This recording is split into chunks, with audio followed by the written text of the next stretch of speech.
సాక్ష్యం ఇస్తూ ఉందండి. తనకి శరీర బలహీనతగా ఉన్నప్పుడు తల్లిగారు ప్రార్థన చేశారట. ఆ ప్రార్థన దేవుడు ఆలకించి స్వస్థపరిచాడని చెప్పి సాక్ష్యం ఇస్తూ ఉంది. స్వస్థపరిచిన దేవునికి స్తోత్రం, హల్లెలూయా.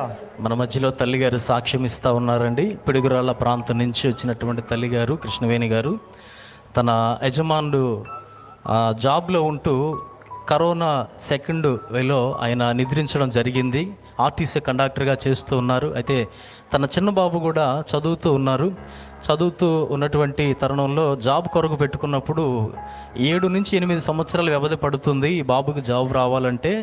కష్టమని చెప్పినప్పుడు అనేక ఆఫీసుల చుట్టూ అనేక అధికారుల చుట్టూ తిరిగి వేజారిన తర్వాత ఒకానొక రోజు సన్నిధికి వచ్చినప్పుడు సహోదరులు తీసుకొని వచ్చి అక్కని కూర్చుని పెట్టి కొంతసేపు మాట్లాడి దైవజనుని చేత ప్రార్థన చేయించారు. వారు కూడా కలిసి ప్రార్థన చేశారు.